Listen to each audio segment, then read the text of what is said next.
विश्व 24 न्यूज हर पल आपके साथ। नमस्कार, मी अजय जया। परत टोईंग व्हॅन ठाण्यामध्ये बेकायदेशीर पद्धतीने सुरू करणार आहे असं डीसीपी साहेबांनी म्हटलेलं आहे। ट्रॅफिकचे डीसीपी साहेबांनी हे टोईंग व्हॅन कसे इल्लीगल आहे आणि का ठाण्यातल्या लोकांना टोईंग व्हॅन नको आहे या संदर्भात मी स्पष्ट माहिती आज देणार आहे।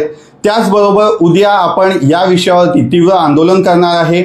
उद्या दिनांक 7 जून सॅटर्डेला डीसीपी कार्यालय तीनाथ नाका समोर सर्वांनी जेवढे ठाणेकर आहेत ज्यांना टोईंग व्हॅन विरुद्ध आपली भूमिका स्पष्ट करायची आहे त्यांनी तिथे उपस्थित राहिले पाहिजेत। आपापल्या गाडी जे आहे 4 व्हीलर 2 व्हीलर तुम्ही ते गाडी तिथे घेऊन या आणि त्यानंतर आपण तिथे त्यांना जाब विचारू की त्यांना टोईंग व्हॅन का पाहिजे म्हणून। आता हे टोईंग व्हॅनचं जो आपण आंदोलन स्वरूपात आता जनजागृती केल्यानंतर लोकांनीच आग्रह करून आता ते विषय मांडणार आहेत डीसीपी साहेबांसमोर। आता असं असताना प्रत्येक वेगवेगळे समाजकार्य करणारे समाज सेवक असतील, पक्षातील लोक आहेत, त्यांनी आपली भूमिका मांडली आहे की टोईंग व्हॅन का नकोय म्हणून। पण याच्यामध्ये थोडाफार गोंधळ होतोय की बाबा याच्यामध्ये प्रत्येकाचं भूमिका स्पष्ट आहे की टोईंग व्हॅन ठाण्यामध्ये नकोय, पण हा का नकोय जसं एका अधिकारीला आपण जेव्हा म्हणतोय तर आपण इमोशनल बोलतोय। आपल्या सर्व ठाणेकरांना टोईंग व्हॅन नकोय। माझं प्रामाणिक मत आहे टोईंग व्हॅन नको। कारण असं आहे गेल्या 6 महिन्यामध्ये ठाण्यामध्ये टोईंग व्हॅन नव्हती तरीही काही प्रॉब्लेम झालेले नव्हते। असं असताना जाणून बुजून टोईंग व्हॅन परत घेऊन येत आहेत। पण हे टोईंग व्हॅन जेव्हा आपल्यावरती लादत आहेत तर ते टेक्निकली आपल्याला सांगतात की ते कसे लीगल आहेत। तर आज तुम्हाला ते कसे इल्लीगल आहेत याबद्दल मी स्पष्ट माहिती देणार आहे। याच विषयावरती उद्या आपण त्यांना जाब विचारायचं आहे। पहिलं तर त्यांनी जे टोईंग व्हॅनचे ॲग्रीमेंट्स केलेले आहेत ते पूर्णपणे बेकायदेशीर आहे। त्याचं कारण मी तुम्हाला असं सांगतो। आता मुंबईचं आहे हे मुंबईचं चलन आहे। आता हा चलानमध्ये तुम्ही बघू शकता नो पार्किंगचे जे चार्जेस आहे ते 500 रुपीज आहे। ते एकदम बघा याच्यामध्ये दिसेल तुम्हाला, ठीक आहे। आणि त्यानंतर 200 रुपये हा टोईंग चार्जेस आहे। हा मुंबईचा आहे, आजचा आहे, ठीक आहे। आता मुंबईमध्ये एकच पावती आहे। त्याचं कारण असं आहे की टोईंग व्हॅन जेव्हा टो करून बाईक घेऊन जाते तर तुम्हाला फाईन मारलं जातं। तर 736 रुपये फाईन घेतले जातात, टोईंग चार्जेस प्लस तुमचे फाईन, आणि ते पोलीस ऑफिसर घेतात। त्याचबरोबर ई चलान मार्फत असतात, कायदेशीर प्रक्रियेने झालेली आहेत, म्हणजे तुम्ही ते पैसे भरू शकतात ऑनलाईन पद्धतीने। पण ठाण्यामध्ये काय केलं ठाण्यामध्ये त्यांनी असे ॲग्रीमेंट केले की थर्ड पार्टी जे आहे टोईंग व्हॅन वेंडर्स त्यांना आपण 200 रुपये द्यायचे। गव्हर्नमेंटला तर आपण नो पार्किंगचा फाईन भरायचंच, त्याचबरोबर 200 रुपये वेगळे त्यांना द्यायचे कॅश स्वरूपात किंवा त्यांच्या अकाउंटमध्ये द्यायचं। जेव्हा त्यांना आपण पैसे द्यायला जातो तर ते हे जे फाईन आहेत ते सुद्धा त्यांच्या अकाउंटमध्ये घेतलेले आहेत। याचे आपल्याकडे भरपूर पुरावे आहेत आणि याचा आपण पाठपुरावा सुद्धा केलेले आहेत। त्यामुळे ते टोईंग व्हॅन तात्पुरता 6 महिने बंद केलं होतं।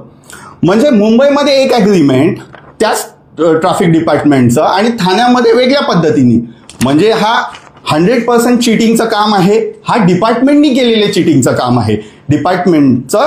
मी आत्ता अजून तुम्हाला एक क्लिअर उदाहरण देतो। म्हणजे हे ॲग्रीमेंट आत्ता करण्यात आलेलं आहे 2025 मध्ये।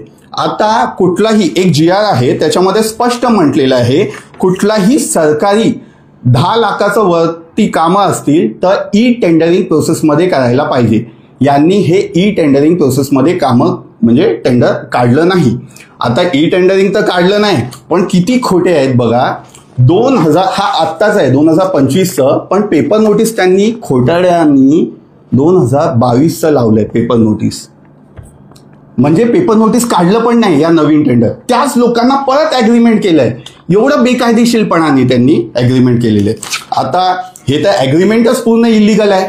तर कायद्याने तुम्ही आम्हाला चॅलेंजच करू शकत नाही। तुम्ही जेव्हा पोलीस डिपार्टमेंट किंवा डीसीपी किंवा कोण आम्हाला म्हणत असेल की आम्ही आता कायद्याचा अंतर्गत करतोय तर तुम्ही हे खोटं बोलतायत, याच्यावरती जबाब द्या।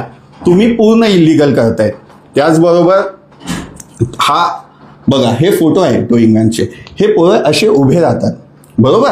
आता मोटर व्हेकल ऍक्ट काय म्हणतं, riding or running board no person म्हणजे कुठलाही माणूस, हा 123चा मोटर व्हेकल ऍक्ट आहे ते, ठीक आहे. हा मोटर व्हेकल ऍक्ट मध्ये क्लिअरली मेन्शन्ड आहे की कोणीही असं उभा राहू शकत नाही, ठीक आहे.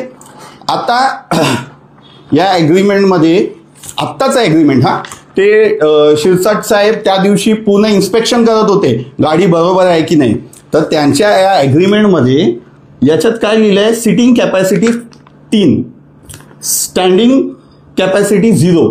एकही माणूस तिथे उभा राहू शकत नाही. म्हणजे मोटर व्हेकल जे ऍक्ट आहे त्याचं ते सुद्धा उल्लंघन करणार आहे.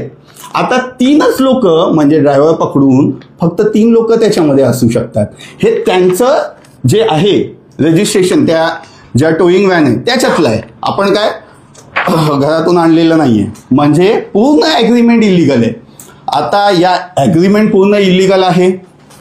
SOP प्रमाणे त्यांना 2 पुस्तक ठेवायचं असतं, ते त्यांनी पहिला पण ठेवलेलं नाहीये, आत्ता सुद्धा नाहीये. यांनी काय केलं, आपल्या लोकांना पार्किंगची सुविधा करून दिलेली नाहीये. महानगरपालिकेला विचारलं की बाबा तुम्ही आम्हाला सांगा की पार्किंगची स्पेस कुठे आहे, नो पार्किंगची स्पेस कुठे आहे, त्यांच्याकडे नाहीये. तसंही ट्रॅफिक डिपार्टमेंटकडे पण पार्किंग आणि नो पार्किंगची जागा राखीव झालेली नाहीये. असं असताना टोईंग व्हॅन त्यांना त्यांच्या पद्धतीने ते कारवाई करणारच आहे. तर टोईंग व्हॅन विरुद्ध आपला तीव्र आंदोलन आहे आणि तो टेक्निकल पॉईंट्सवरती आहे.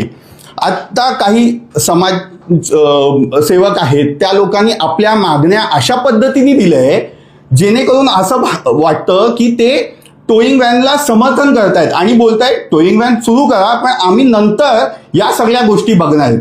टोईंग व्हॅनचे ॲग्रीमेंट इलिगल आहे. टोईंग व्हॅन सुरू करू शकत नाही. तुम्ही बेकायदेशीर चालू करत असेल टोईंग व्हॅन तर लोक रस्त्यावर उतरणार. याच भूमिकेसाठी एवढाच विषय आपण त्या डिपार्टमेंटला टेक्निकल विषय मांडायचा आहे. आपल्या इमोशन्स आहेत, आपल्याला माहिती आहे का आपल्याला टोईंग व्हॅन नको आहे. प्रत्येकाला आपल्या एक भावना आहे, टोईंग व्हॅन कशा करता ठाण्याला नको. पण ते भावना आपण त्यांना सांगितलं तर ते टेक्निकली आपल्याला फसवतात की नाही ते असं आहे, ते मोटर व्हेकल. तर आपण फक्त त्यांच्याकडे ह्या 2-3 विषयावरतीच बोलायचं, याच्यावरतीच लक्ष केंद्रित करायचं. त्यांनी फक्त या गोष्टीचा जबाब द्यावं. सर्वात इम्पॉर्टंट, मुंबईमध्ये जर 1 पावती आहे तर इथे तुम्हाला 2 पावती का? कारण दुसऱ्या माणसांना त्यांच्याकडून पैसे तुम्ही तुमच्या ताब्यात घेऊ शकतात म्हणून तुम्ही करतायत. हे खोटं काम करणारा तुमचा हा टेंडर रद्द झालं पाहिजे. रद्द तर आहेच, बेकायदेशीर आहे, चुकीच्या पद्धतीने त्यांनी केलेलं आहे. उद्या सर्वांना मी आमंत्रण करतोय. हा आंदोलन मी एकटा उभा करत नाही, सर्वांनी त्याला प्रतिसाद दिलेला आहे. सर्वांचा आपल्या मागण्या आहेत, त्या मागण्या त्या पद्धतीने आहे. पण उद्या जेव्हा आपण हे आंदोलन करू तेव्हा या मुद्द्यावरती आपण क्लिअर कट असलं पाहिजे. कोणीही इतर सामाजिक लोक जर हे भासवायचा प्रयत्न करत असतील की आमच्या या मागण्या आहेत तर त्यामुळे हा आंदोलन कुठेतरी गडबड होईल. आपण टेक्निकल पॉइंट्सवरती बोलू. टेक्निकल पॉइंट्सवरती ते कुठेही बसत नाही आणि ते जर कायद्यावर ते बसत नाही तर ते टोईंग व्हॅन चालू करणार नाही. आणि टोईंग व्हॅनचा माझा वैयक्तिक आणि ठाण्यातल्या सर्वांचा विरोध आहे. टोईंग व्हॅन आम्ही चालू करू देणार नाही. धन्यवाद. राज्यातील महत्त्वाच्या आणि आपल्या भागातील ताज्या बातम्या पाहण्यासाठी आजच आमच्या विश्व 24 न्यूज चॅनलला यूट्यूबवर सबस्क्राईब करा आणि बेल आयकॉन प्रेस करा.